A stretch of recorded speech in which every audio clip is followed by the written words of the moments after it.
banter going back and forth between Meri and Cody? Is It's it very normal. okay? This was the kind of thing that I would see that made me go, All rise. The bailiff's voice cracked through the air like a thunderclap, silencing the restless hum of reporters, onlookers, and legal aides. Every chair scraped back in unison as the room rose to its feet, a wave of tense anticipation sweeping. Across the crowded courtroom, all eyes turned towards the elevated mahogany bench gleaming under the harsh lights, where destiny itself now seemed to take form in the figure of the judge. Her robe whispered against the polished floor as she ascended, and in that moment, even the air seemed to hold its breath. At the defendant's table, Kody Robyn shifted uneasily. Gone was the swagger, the puffed chest of a man used to commanding his wives, children, and millions of television viewers. In its place sat a rigid figure, jaw clenched, shoulders stiff, and eyes darting nervously from one side of the room to the other. Photographers leaned in, snapping at every flicker of discomfort on his face, each camera click digging deeper into his unraveled composure. Beside him, Robyn Brown sat hunched, hands trembling as they clutched the purse on her lap. Her dark hair fell forward like a curtain, but it could not shield her from the stares of those who waited. Us. Breath bated to see the cracks in her carefully maintained mask. Her lips moved faintly, whispering half prayers, half fragments of excuses, while her fingers tapped against the leather of her bag as if counting invisible rosary beads. This was not a stage for reality television. This was not entertainment. This was life. This was the law. And today, truth would not be cut, polished, or edited. Today, truth was a weapon. For years, whispers of financial deceit and shadowy dealings had swirled in tabloids and at family gatherings. But now, those whispers had hardened into allegations: financial fraud, hidden assets, obstruction of justice. Words heavy enough to crush reputations, now hanging in the charged air like thunderclouds moments before a storm. The judge seated herself, her face chiseled in stern lines, her eyes cold with clinical detachment. Adjusting her glasses with a slow, deliberate motion, she scanned the courtroom. Her gaze lingered on the Browns before sweeping to the other side where Meri Brown and Janelle Brown sat together. "All may be seated," she intoned. The scrape of wooden chairs filled the silence like the crash of cymbals, and then all was still again.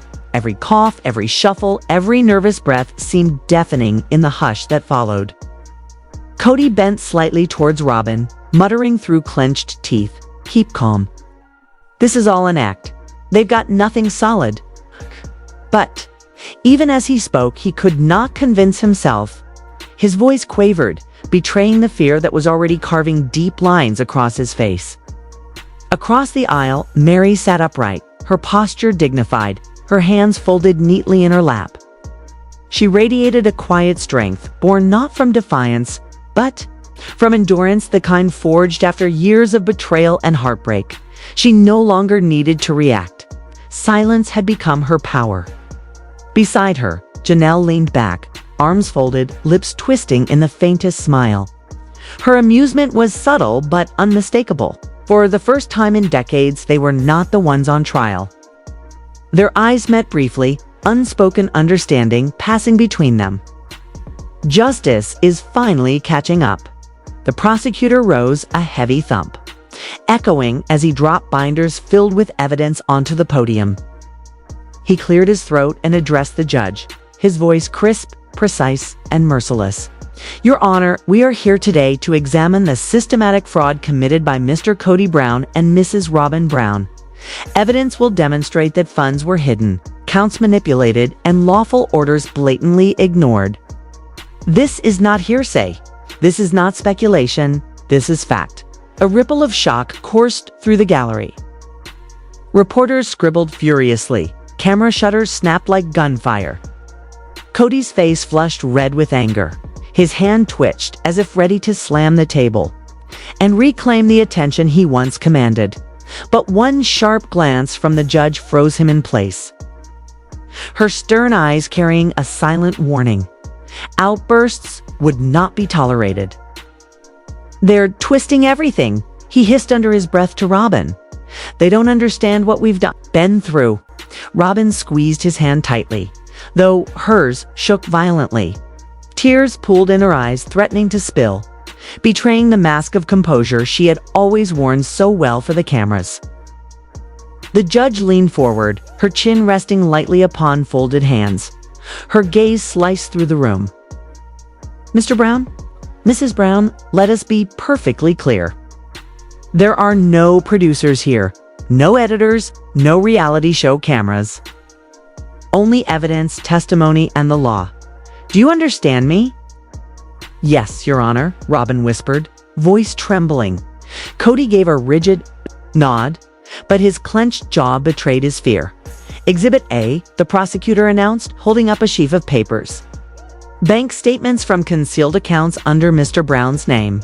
Counts hidden from the IRS, concealed from this court, totaling hundreds of thousands of dollars. Gasps rippled through the courtroom. Cody's chest rose and fell with labored breaths. He longed to leap to his feet, to explain, to twist the narrative as he had always done. But the weight of the judge's warning kept him shackled to his chair. Robyn's knuckles turned white against the table, her lips parting in silent desperation. Across the room, Meri and Janelle remained unmoved. They did not gasp, did not whisper, did not flinch. Their calm was deliberate, their silence louder than any protest. For once, they were not the ones left to clean up the chaos of his choices. The judge drummed her pen on the bench 3 times, her tone now sharper, cutting through the silence, like a blade. Mr. Brown, Mrs. Brown, you have stood in this courtroom before, vowing cooperation. And yet again, deception is revealed. Do you think this court is a fool? The words cracked like lightning. Cody's voice trembled as he leaned into the microphone, struggling to contain his anger. Your Honor, I've never disrespected this court. Everything I've done has been to protect my family. I am not a criminal. I am a father. The judge arched an eyebrow. Protecting your family is not a justification for dishonesty. You invoke protection. I observe concealment. The gavel struck once, reverberating like a gunshot. Cody slammed his hand against the defense table in frustration, the sound jolting Robyn, who jumped at his side. The bailiff's hand hovered near his holster, eyes locked on Cody in warning. You will not raise your voice in this courtroom again, the judge snapped, her gavel crashing down once more. Cody froze. For the first time, his bravado faltered, his eyes flicking to the door as though imagining escape. But there was none. Yes, Your Honor, he muttered, broken. Robyn's tears spilled freely now. Her voice cracked as she spoke into the microphone, desperation dripping from every syllable. We never meant harm. We only wanted to protect our children. But everything we did, we thought it was the best way. The cameras caught every tear, every pleading glance. But the judge's expression remained carved from stone. Mrs. Brown, she replied coldly, justice has no tears. You chose deception over honesty. That is not protection. That is obstruction. The gavel fell again, silencing even the whispers of the reporters. The prosecutor stepped forward, his tone razor sharp. Your Honor, this is not an isolated mistake. This is a pattern. For years, the Browns have offered half-truths whenever pressed for transparency. Exhibit A is only the beginning. The evidence will show these funds were intentionally hidden to evade accountability. This is not a family matter. This is a criminal matter. The hum of voices rose once more. Reporters whispering urgently into microphones, cameras flashing. Against Robyn's tear-streaked face. Across the aisle, Meri and Janelle sat still, statuesque, though inside. Their hearts thundered with a mixture of vindication and relief. For once, the storm did not fall upon them. The storm had finally turned on Cody and Robyn, and the trial had only just begun. And all I was going to do was just establish that we're doing Christmas separately. And the boys were asking if you thought you would come over, and I said I wasn't optimistic. Meri's eyes never once drifted from Cody.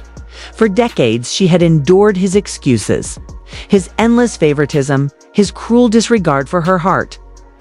Once upon a time, she had believed his promises, trusted his voice, carried his burdens as though they were her own. She had walked beside him in the storms and in the sunshine, always loyal, always forgiving, even when the cracks in his love had grown into deep, unbridgeable chasms. But now, in this charged courtroom, with its polished wood, its fluorescent glare, its suffocating air thick with judgment and anticipation, she saw him for what he had finally become, a man cornered by his own making. Watching him shrink beneath the judge's fury, something long dormant stirred within her. It wasn't joy, it wasn't revenge, it was closure, the first taste of it after decades of silence. Beside her, Janelle allowed herself the faintest smile.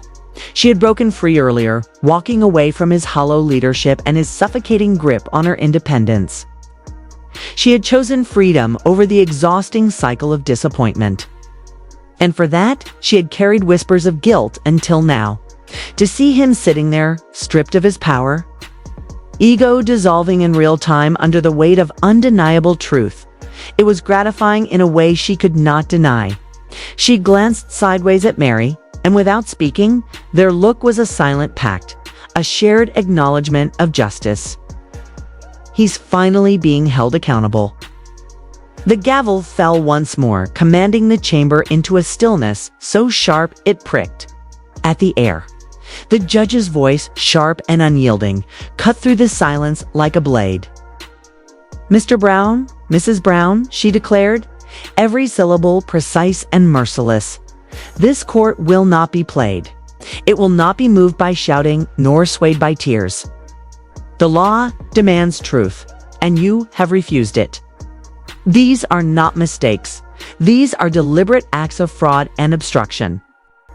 Do you comprehend the gravity of your position?" Cody opened his mouth, but for the first time in his life, words deserted him. Lips parted, then closed, then parted again, but nothing came except a broken whisper that barely reached beyond his table. "Yes, Your Honor," sighed him.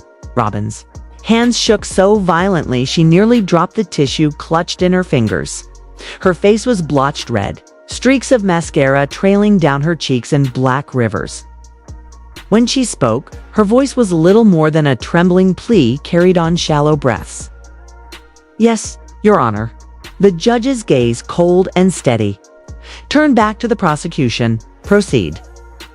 The prosecutor lifted another folder from his desk, heavy and thick, the edges worn with handling. He dropped it onto the podium with a calculated thud, the sound reverberating across the chamber. He didn't open it immediately. Instead, he let the silence stretch, thick and suffocating, his stare never leaving the defendants. "Your Honor," he said at last, slow and deliberate, "we move now to Exhibit B." The words alone sent a ripple through the room. Reporters leaned forward, pens scratching, cameras cocking, the audience straining to catch every heartbeat of the moment. Gasps broke the silence, whispers rising like restless wind. But before the prosecutor could take another breath, the judge's gavel came crashing down again, sharp, final, unrelenting. This court has heard enough excuses, enough half-truths, enough lies, based on the substantiated evidence and your repeated disregard for this court's orders. She paused, her eyes locking onto Kody and Robyn with merciless clarity, burning through whatever pretense remained.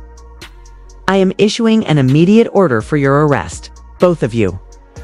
The silence shattered like a pane of glass. Gasps erupted across the gallery. Reporters nearly toppled over themselves, shouting questions, scrambling forward with recorders and cameras raised high. A blinding flash went off, freezing the moment in stark white light. Cody shot to his feet, his chair screeching violently. Against the marble floor, his face contorted into a twisted mask of disbelief, anger, and desperation. "You can't do this," he bellowed, his voice ragged. "I'm not a criminal. I'm the father of 18 children. I built a family. I built a life. Sit down." The judge's command cut through his roar like a sword. Cody didn't sit. His fist crashed against the table, rattling the papers and water glasses. His voice rose higher, breaking into a howl of rage. This is persecution. You're turning my life into a circus because I'm different. Because I live the way I believed. The bailiff moved forward instantly, but the judge lifted her hand, halting him. Her gaze never wavered from Cody, unflinching, unbreakable. "Mr. Brown," she said, her voice cold steel, cloaked in fire. "Your arrogance does not exempt you from the law.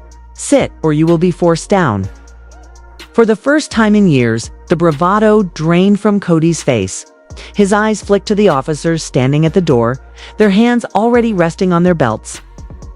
He saw the readiness in their stance, the inevitability of what was coming. His fight bled out of him, slow and bitter.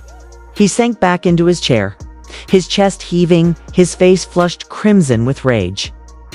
Robyn clutched his arm desperately, her sobs now loud, uncontrolled. "Please, Your Honor," she cried, her voice breaking. "Don't do this. We're not criminals. We're parents. Our children need us." The gavel slammed again, silencing her plea. "Enough. This is not about your image. This is not about your children. This is about the law. Officers, take them into custody." The heavy courtroom doors swung open. With a groan, and two officers entered. Their boots struck the marble floor in a rhythm like a drumbeat of inevitability. The spectators pulled back instinctively, creating a clear path through the chaos. "Stand up, sir, hands behind your back." Cody's eyes widened, his mouth working in disbelief, words stumbling out half-formed. No, you can't." "I won't." But the officer's hand was already on his arm, twisting it back with professional precision. Cody jerked violently, thrashing, but the second officer seized his other wrist, locking him in place. The metallic snap of handcuffs echoed through the chamber, louder than the gavel, louder than the gasps. It was the sound of power leaving him. "You don't understand?" Cody shouted, his voice breaking into something raw, desperate, almost childlike. "I did this for my family." But his cries were drowned out by the metallic rattle of, "Chains, ma'am. Please stand," the second officer said firmly. Turning to Robyn, she shook her head frantically, clutching the table with white knuckles, her sobs tearing through the chamber. No, not me. I didn't do anything. Please, I was just following." Her plea broke off as the officer gently but firmly pulled her upright. Her knees buckled and she nearly collapsed. Cold steel closed around her wrists, the cuffs, biting against her skin. The metallic click sealed her fate. For one breathtaking moment, the room held its breath. Cody and Robyn Brown shackled, helpless, standing before the judge's bench. Reporters surged forward, flashes exploding like a lightning storm. Spectators gasped, some in horror, others in grim satisfaction. Across the aisle, Meri and Janelle sat still, statues of composure. Meri's gaze stayed fixed on Cody, the man who once promised her forever, now shackled, now stripped of control. Watching the cuffs bite into his wrists, she felt something she hadn't known in decades. Release? It wasn't triumph. It wasn't spite. It was freedom. Janelle exhaled softly, the smallest smile curving her lips. She leaned toward Meri, whispering words that carried like poetry. "Poetic, isn't it?" Meri didn't reply. She didn't need to. The silence between them spoke louder than any words. The judge's final command rang out, sharp and absolute. Defendants will be remanded without bail. Officers remove them from the courtroom. The officers marched Cody and Robyn forward, their chains rattling with every reluctant step. "This isn't over," Cody roared, twisting his head toward the gallery, his eyes wild. "You'll regret this. All of you will regret this." But his voice was swallowed by the chaos, the reporters shouting, the cameras flashing, the murmurs rising. Robyn stumbled forward, dragged by her chains, her wails piercing the chamber. She clung to Cody as much as the cuffs would allow, her cries shaking the room. As they passed the spectator's bench, Kody locked eyes with Meri. For a moment, time froze. He searched her face for pity, for mercy, for softness, for one last fragment of the love she once gave so freely. But her eyes were stone. Her lips curved into the faintest, most honest smile. You had it coming. The great wooden doors swung open and the Browns were dragged out, the echo of shackles against marble reverberating long after the doors slammed shut. For a heartbeat, silence lingered. Then the chamber erupted, voices colliding, reporters shouting, cameras exploding. In bursts of light, pens flying furiously over paper. The storm had broken, and the Browns were finally at its center. I asked Brian when I got here, he says, I don't know. These two want me to make it special. I drove here. At the bottom of the courthouse steps, the chaos grew monstrous, a roaring sea of bodies, cameras, and questions. It pulsed and surged like a living creature hungry for a spectacle, its appetite sharpened by the fall of a man who once strutted so boldly before the world. Reporters jostled, microphones waved like blades, and camera flashes sliced the air with relentless brilliance. Their voices overlapped in a deafening chorus, a swarm of sound that threatened to consume everything in its path.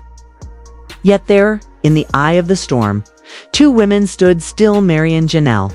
Side by side, they held their ground, their silhouettes, stark and unyielding against the heavy wooden doors that had only moments before sealed Kody and Robyn's fate. The air around them buzzed with frenzy, but they inhaled it calmly, as though the very chaos that sought to drown them now lifted them higher.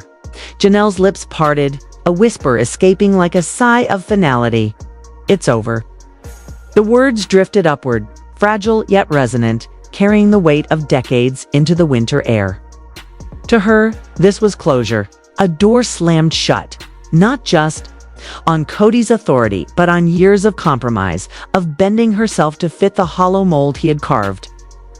Those handcuffs on Kody's wrists, how small they seemed, and yet how mighty their symbolism. For Janelle, each metallic clink was a full stop, an ending punctuating years of neglect, disappointment, and quiet endurance. But Meri was looking beyond endings, her eyes sharp with resolve.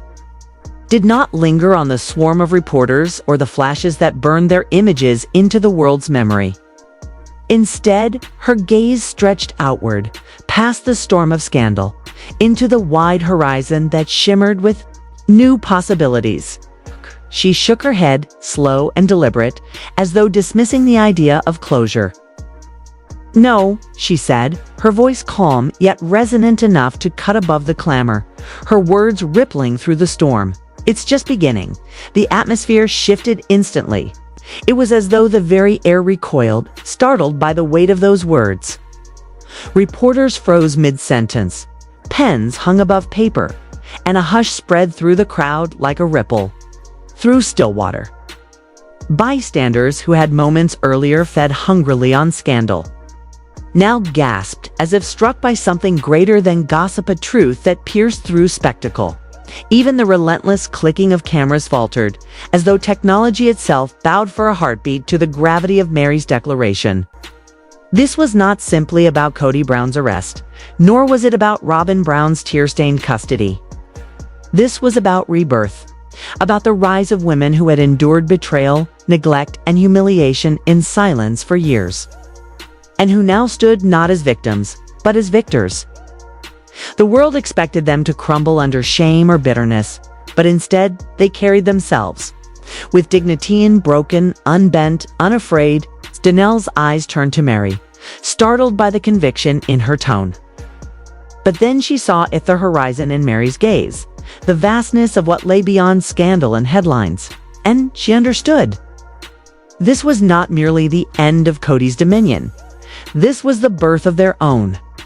For years, their names had been attached to his, their identities diminished by their role as wives orbiting his self-made son. But now, the sun had collapsed, extinguished in the darkness of his own making. And they stood as stars in their own right, blazing brighter than ever. Behind them, faint and haunting, came Cody's voice, angry, desperate, rising in protest as he was led away in chains. The sound was hollow, stripped of its old authority, drowned by the metallic jangle of handcuffs and the rustle of legal papers. Robyn's sobs trailed behind him like the mournful cries of a fallen queen whose crown had shattered in her hands. Together they were led into shadow, into the cold halls of justice, their power dissolved into ink on headlines and whispers in court transcripts. Yet Meri and Janelle did not look back. They did not need to. That chapter was finished. The courthouse belonged to the past. The steps they now descended belonged to the future. The press surged forward, voices sharp and desperate. Meri, will you write a memoir? Janelle, do you plan to reconcile with Christine now? Do you believe sister wives will ever return? Or has this destroyed the Brown family legacy? Neither spoke. Their silence thundered louder than any speech. Every unanswered question only deepened their authority.